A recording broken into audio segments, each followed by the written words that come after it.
Tomoya, you eat in the kitchen. The table is for family. The lavish oseki feast glowed under warm lights.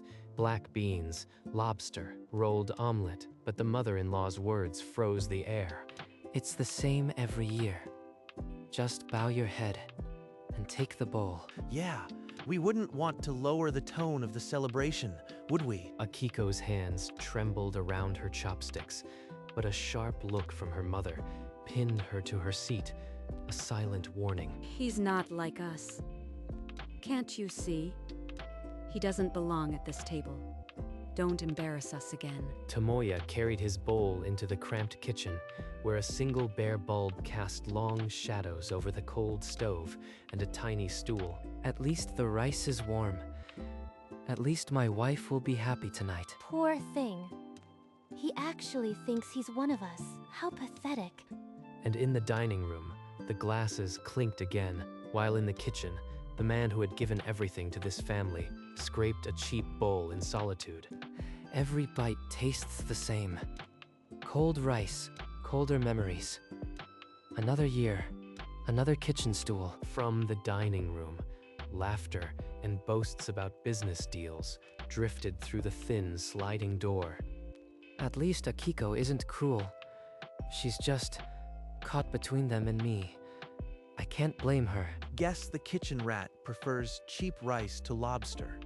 Some tastes never upgrade, no matter how high they marry. Tomoya took this for me, and they're laughing. I can't just sit here anymore. Iko pushed back her chair and stood, but her mother's voice sliced through the noise before she could take a step. Sit down, now. Don't make a scene and embarrass this family more than you already have. If I go, Mother will only make it worse for him. She'll punish us both. I can't. The feast continued. The laughter swelled. And in the kitchen, Tomoya heard every note of their mirth. Like clockwork. Every New Year's, the same performance. I wonder if they'll ever get tired of it. The front door slid open, and a gust of winter air swept in, carrying the scent of snow. Father, we weren't expecting you until later. Please, come in and warm yourself. Grandfather, we saved the best seat for you. Let me take your coat. But grandfather didn't move. His sharp eyes swept over the table, counting each face. He stopped at the empty seat beside his own. Where is Tomoya? Why is his place empty on New Year's Day? I don't see him. A chill that had nothing to do with winter slipped through the room. The family exchanged nervous glances. Oh, Tomoya, he said he preferred to eat in the kitchen tonight. You know how shy he is. Tomoya has never refused a seat at this table. Not once. Something is wrong, Sachiko. Grandfather always sees through everything. If he finds out the truth, Mother will blame me for not stopping it. Without another word, grandfather turned and walked toward the kitchen, his footsteps steady. The family held its breath. Grandfather's steps were slow but unyielding, his houri rustling with a quiet authority that silenced the room behind him. Father, please, it's New Year's. Let's not ruin the celebration over a misunderstanding. He chose this. A man does not choose a kitchen stool over a feast with his wife. You know that, Sachiko. He's going to ask Tomoya everything, and Tomoya will tell him the truth, because he never lies. Why does grandfather care so much about that? Nobody. This is ridiculous. The kitchen door slid open. A single bare bulb flickered, revealing Tomoya on a tiny stool, bowl empty. Grandpa? Why is he here? He should be at the table, not in this cold kitchen. So this is where they put you, Tomoya. A kitchen corner on New Year's. I see everything now. For a long moment, neither man spoke. The only sound was the distant clink of glasses from the dining room. Then grandfather stepped inside and closed the door behind him, shutting out the feast and the false smiles. Tomoya, why are you really eating in the kitchen on New Year's? Don't lie to an old man. It's nothing, Grandpa. I prefer the quiet. Please, go back and enjoy the feast. Don't give me that. I know Sachiko. She's been cruel to you since day one, hasn't she? Even now, I can't badmouth them. It would hurt Akiko more than me. The old man lowered himself onto one knee, his joints protesting, and put a hand on Tomoya's shoulder. You've been the only one who treated me as family these past years. I won't let them treat you like this. He remembers? I never wanted him to feel indebted. I just did what felt right. Come. You are eating at the head of the table tonight. I won't take no for an answer. But Sachiko will never allow it. She'll make things worse for Akiko. Grandfather didn't waver. He took Tomoya's hand and pulled him to his feet. You've endured enough abuse under my roof. Tonight, that ends. I will not allow Sachiko to poison this family. But Grandpa, if I defy her, she'll take it out on Akiko. I can't let that happen. Grandfather's jaw set. He reached into his haori with the slow precision of a man who had waited too long. Do you think I don't remember those long afternoons? You sat and read to me when everyone else was too busy. I thought you were asleep most of the time. I didn't think you noticed. From his pocket, he withdrew a creased photograph. The two of them in that room, Tomoya holding a book. I noticed everything. I noticed that my own flesh and blood abandoned me. But you came every week. He kept a photo. All that time, he saw me as more than just a burden. Now, will you walk out of here with me? Or must I tell the whole family what you did? And grandfather took Tomoya's hand firmly, his grip an unbreakable vow. In the silence of that kitchen, Tomoya saw the weeks flash by, the sterile hospital room, the beeping monitors, and the old man's frail smile. You came again, even though they told you I was too weak for visitors. A book is better than silence, Grandpa.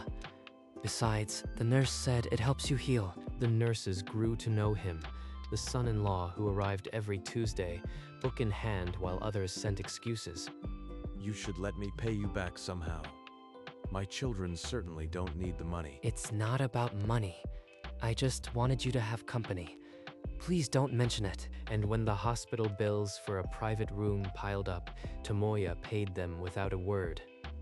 The family never noticed the difference. Grandfather's eyes glistened in the dim kitchen light, the photograph still trembling in his hand. He still has that photo.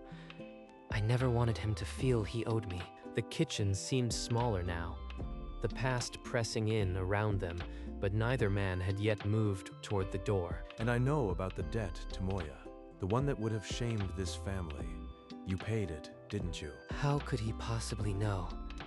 I never told anyone, not even Akiko. Months before, Tomoya found a notice, a staggering sum owed by grandfather's failed business venture. He hadn't hesitated. The house his parents left him was sold, the money delivered anonymously. I couldn't let him face ruin. Not after all he'd done for them. I received a letter from the creditor saying the debt was cleared. I traced it back through the bank. I didn't want you to worry.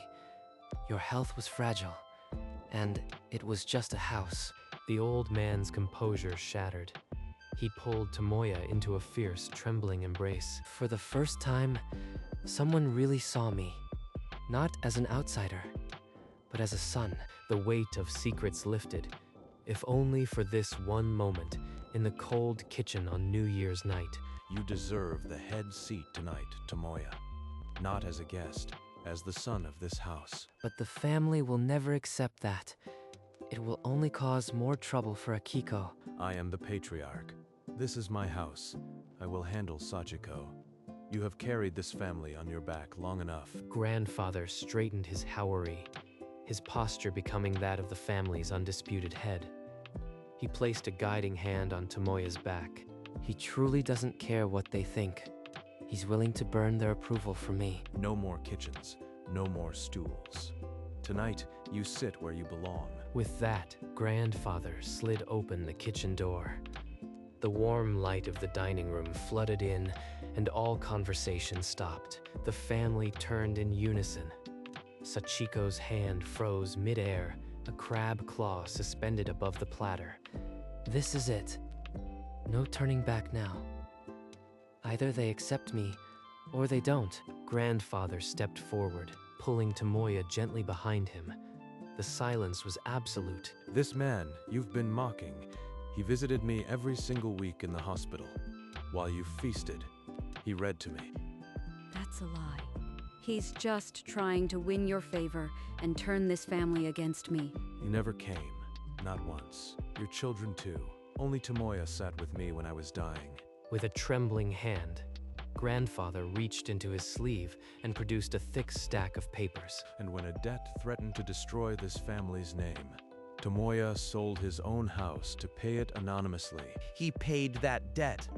I thought we had a settlement with the creditors. You are telling me it was him. Tomoya, why didn't you tell me?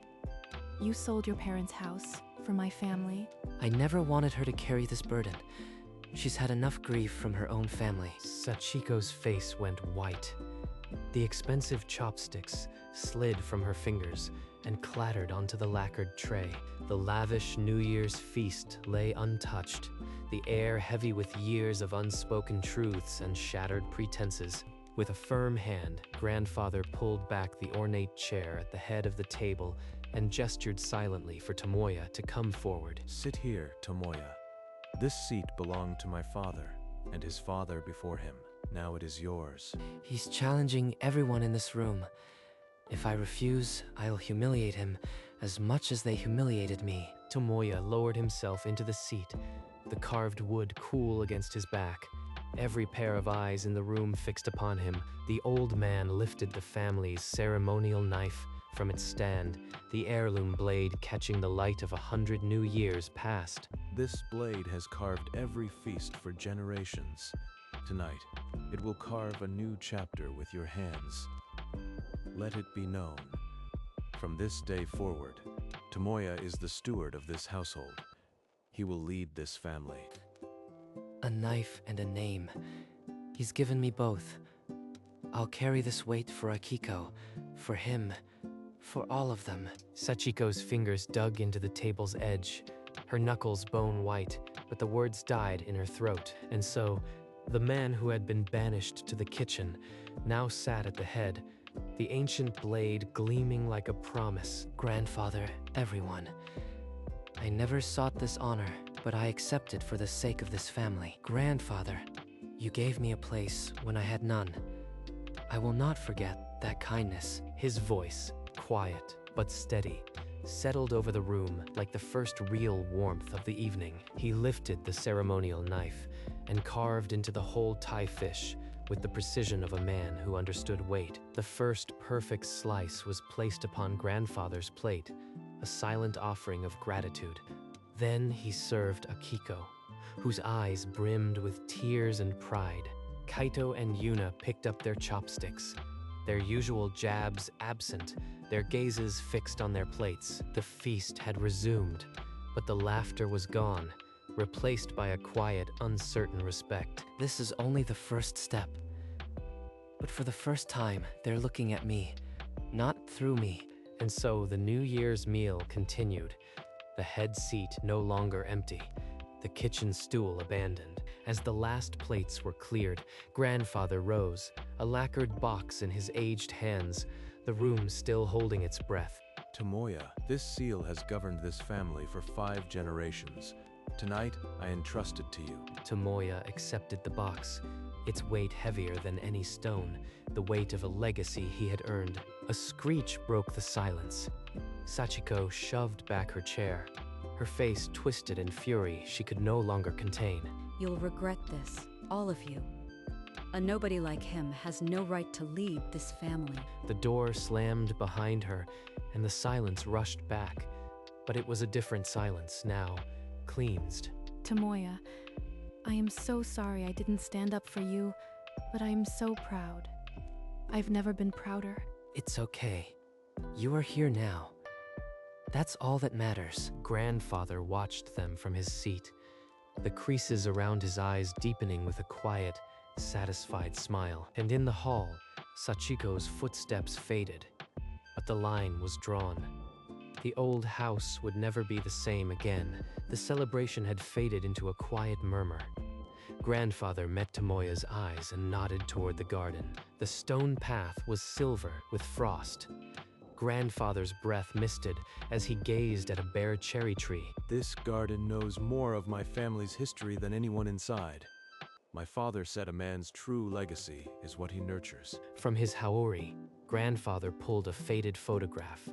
His father, stern but proud, standing in this very garden. He said, "A family that forgets its roots will fall." I forgot, but you remembered. He's not just sharing a memory. He's handing me the responsibility to keep his father's words alive. I trust you more than Kaito or Sachiko. You have the quiet resolve my father had. You will hold this family together. Grandfather, I won't let you down.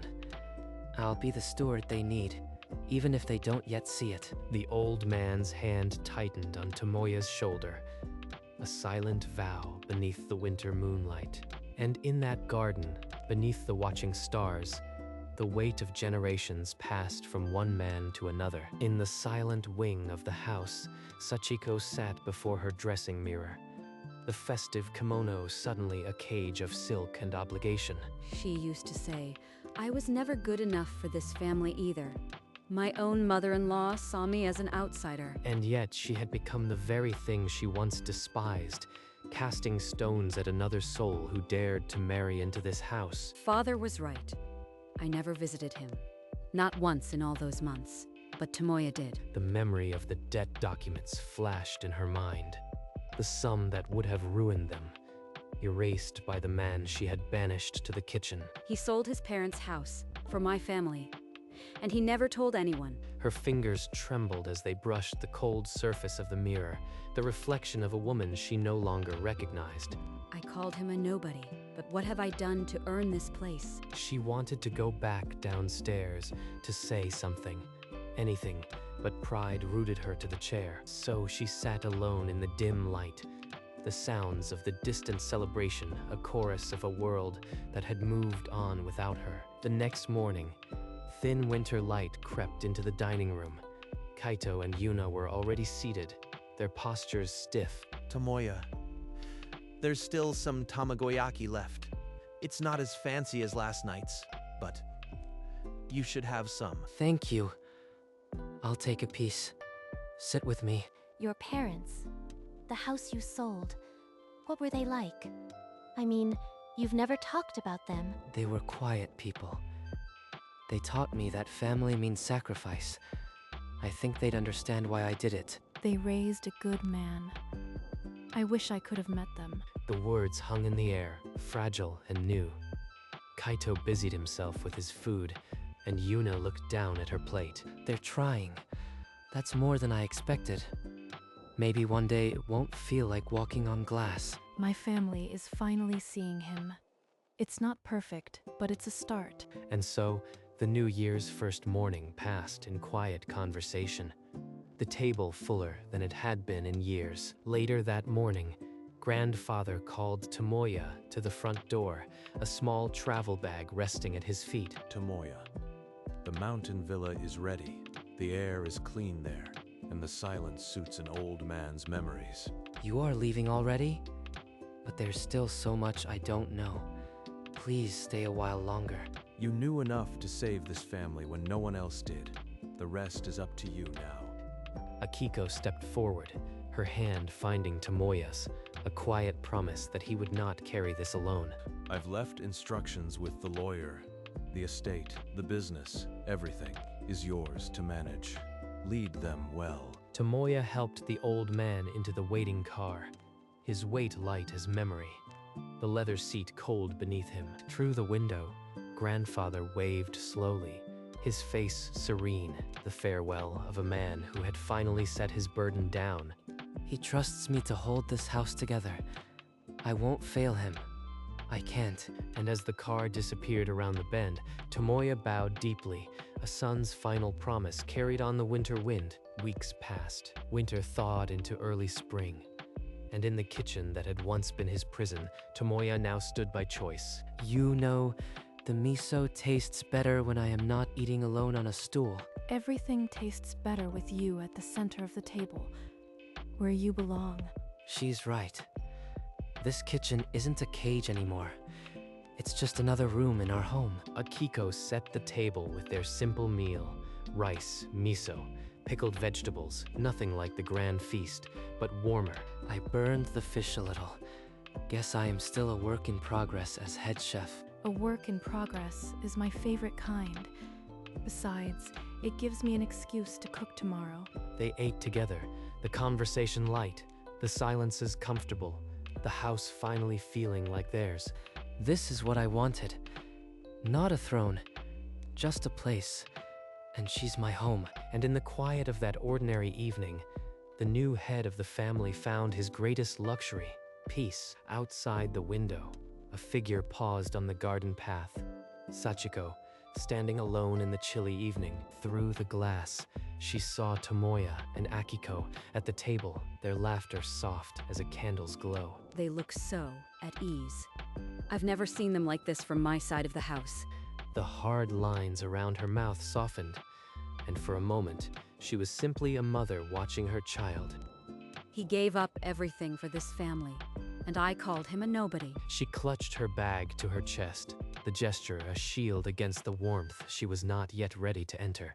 Maybe one day I can knock on that door, but not tonight. Then she turned, the gravel crunching beneath her slippers, and walked back into the darkness. Behind her, the house glowed with a quiet joy she had once tried to extinguish. She did not look back, but the seeds of change had been planted in that solitary glimpse of family. Months later, spring rains drummed on the roof. Tomoya sat at his desk, a letter from grandfather in his hands. Tomoya, the villa is peaceful, but my thoughts are with you. You have made this family whole. Akiko rested her head on his shoulder, watching the words blur through her tears. He's right.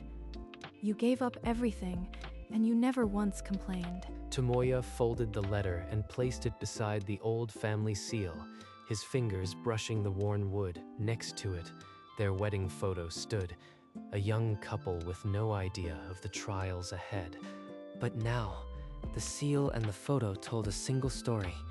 A man who earned his place. Akiko slipped her hand into his, her fingers intertwining with a quiet certainty. I am just glad I get to keep you. Together, they watched the rain, their reflections side by side in the glass. 1 year later, the warm light of New Year's Eve returned to the dining room, and at the head of the table, Tomoya sat where he belonged. The ceremonial knife moved with practiced ease, the hands that held it now steady with the weight of a hard-won year. You carve with more grace than I ever did, Tomoya. I learned from the best, Grandpa. At the far end of the table, Sachiko sat quietly, her kimono more subdued, her eyes following every movement. Tomoya carried a plate of the first slices, not to his wife, not to grandfather, but to her. He placed it before her, the silence stretching between them like a bridge waiting to be crossed. She did not speak, but gave a small, stiff nod, and it was enough. The family raised their cups, and the chatter began again. But this time, no stool sat in the cold kitchen, and Tomoya, looking around the table, finally allowed himself a quiet smile. Later, when the last guest had retired, Tomoya walked into the kitchen alone. The small stool was long gone, and the window was open to the silent winter night. Snow drifted past the glass, each flake a quiet reminder of all that had changed. I thought I was an outsider, but I was just waiting to be seen. He thought of the hospital visits, the debt repaid, the knife and the seal, gifts not of birth, but of trust. Then he smiled, the same quiet smile from the years of solitude, but now filled with light. Some inheritances aren't written in wills, they're earned in silence, over years, in the spaces where no one is watching. And in that quiet kitchen, the man who had once eaten alone on a stool understood something profound. Home is not a place. It is a belonging, hard-won and finally, irrevocably his.